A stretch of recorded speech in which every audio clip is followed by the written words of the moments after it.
In today's video I will teach you what you need to know about Japanese beef for your next trip to Japan when visiting a Yakiniku barbecue shop, and present you one of my favorite restaurants along the way.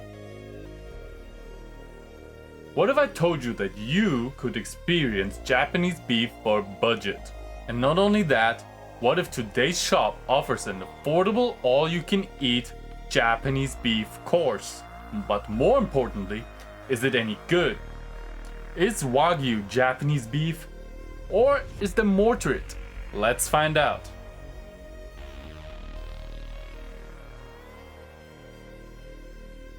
Japanese beef by now has achieved a legendary status, but many people think it will drain the wallet completely to try it even once. And once they decide to try it, they're afraid of ordering the wrong cut or getting scammed.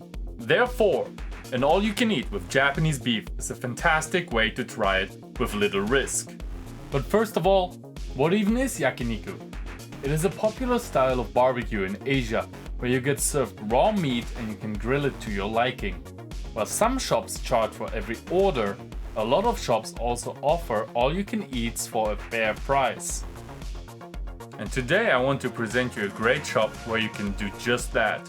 Aburiya is a yakiniku chain in the Kansai region that promises Japanese beef all-you-can-eat for around 4,000 yen, or around $40. It is part of the One Dining Group, which has various chain restaurants. One Karubi Premium being the exact same restaurant as Aburiya, just for the Kyushu region. Tokyo only has the standard One Karubi chain, which has the same menu, except for the Japanese beef, but is also a little cheaper and has better drink plans. Have you ever tried some Japanese yakiniku, either in Japan or in your home country? Let me know in the comments. 4,000 yen Japanese beef all-you-can-eat sounds like an insane deal, but how does it hold up? Here comes the tricky part, for there are many types of Japanese beef, and I'm not only talking about Kobe beef versus Matsuzaka beef. To make sure my test results are exact, I went twice over the course of one long weekend.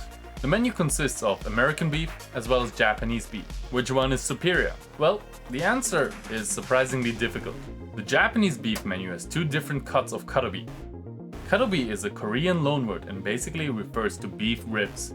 It's a savory and fatty cut of meat and is hugely popular in every yakiniku shop. Not so commonly found is the kainomi, which is the bottom sirloin in English, and therefore a very tender and juicy piece of meat that will melt in your mouth. Unfortunately, on my first visit to the shop, the kainomi cut was sold out. Never lucky. While most yakiniku shops offer small pieces of meat, Aburiya also offers small steaks. They are all imported beef from America, but it does not make them any less delicious. The shop's signature item is the Aburiya Karubi, a long cut from the rib meat, which is also one of my favorite cuts to order.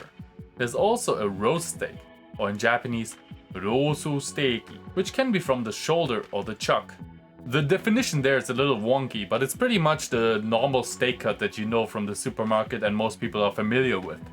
Another favorite of mine is the jo harami steak, with jo indicating a higher quality.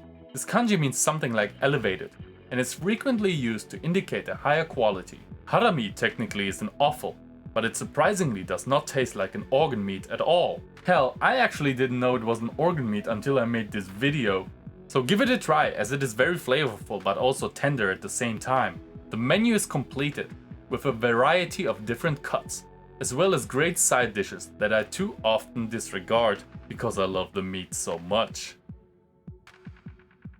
Korean soups, roast beef with cream cheese, and even great salads are part of the all-you-can-eat, so experiment for yourselves. For an additional charge of roughly $10, you can get unlimited drinks, and yes, that includes alcohol like beer and Japanese sake, making this restaurant the perfect stop to start the night out with your friends. And to top it all off, you can even get a fancy dessert which can make it to your new Instagram story to brag about your trip once this pandemic is over. But back to the meat of the video. Meat. Get it?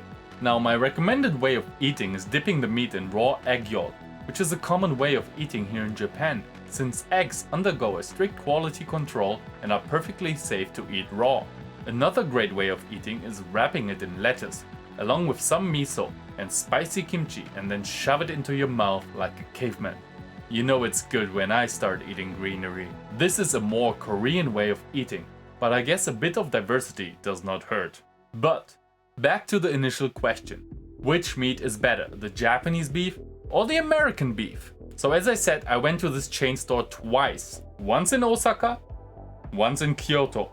And I had shockingly different results. Why is that? To understand this, we need to answer one question first.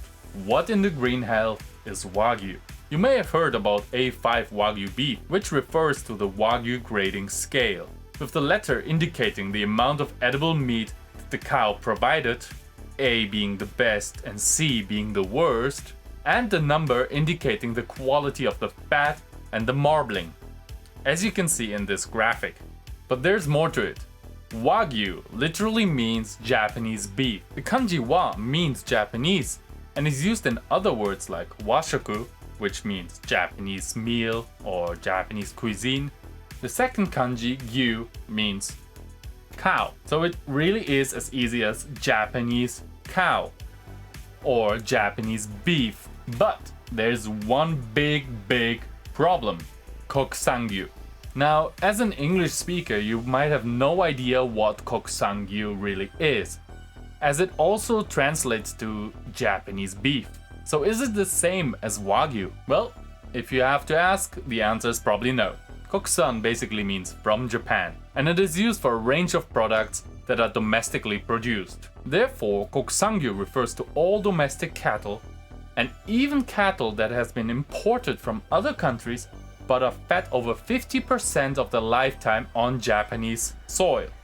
Wagyu, on the other hand, has to be one of 4 special cattle types that are only native to Japan and cannot be bred with any other cattle race. However, both Kokusangyu and Wagyu are used pretty interchangeably, and I think many Japanese people don't know the difference. So my advice is, if you go to a shop that advertises Kokusangyu, do not expect Wagyu quality. But how about our shop Aburiya now? The first time I was disappointed. The Kokusangyu Karubi was not tender at all. It was chewy and the fat was far from melting in my mouth. Piece of trash, let's go to McDonald's. That does not mean the all-you-can-eat is not worth it, as the American beef makes up for it. The whole package for this price is just insane. You get all those steaks, side dishes, desserts, salads.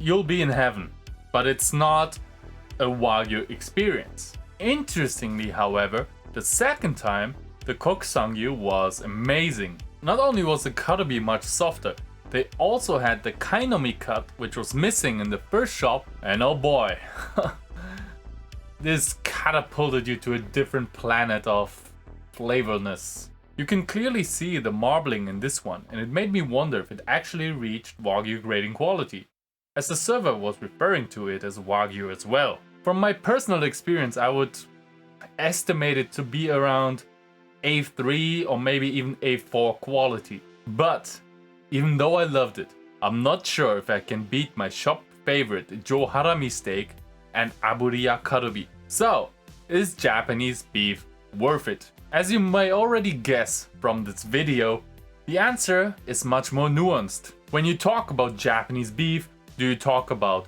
Kokusangyu or about Wagyu? Which cut do you talk about? Which quality rating does it have? Do you like fatty or lean meat? Today's Yakiniku shop Aburiya is a great Yakiniku all-you-can-eat, where you can try various cuts of Japanese Yakiniku, no matter where the cow is from. No cow racism here. But while the all-you-can-eat is phenomenal, it is not the place to try A5 Wagyu. It is, however, probably the best place to try various cuts of Japanese Yakiniku on a budget. Especially if you're a big eater like me and don't want to spend a bazillion amount of money on individual orders. With all that said, I can give you my honest recommendation for that Yakiniku shop. If you're interested in trying A5 Wagyu, however, let me know in the comments. I can make a video about that as well. But then you probably need to sell your family and house. But that wraps it up for today's video. I hope I made you hungry, so please consider leaving a like and maybe even subscribe. See you in the next one.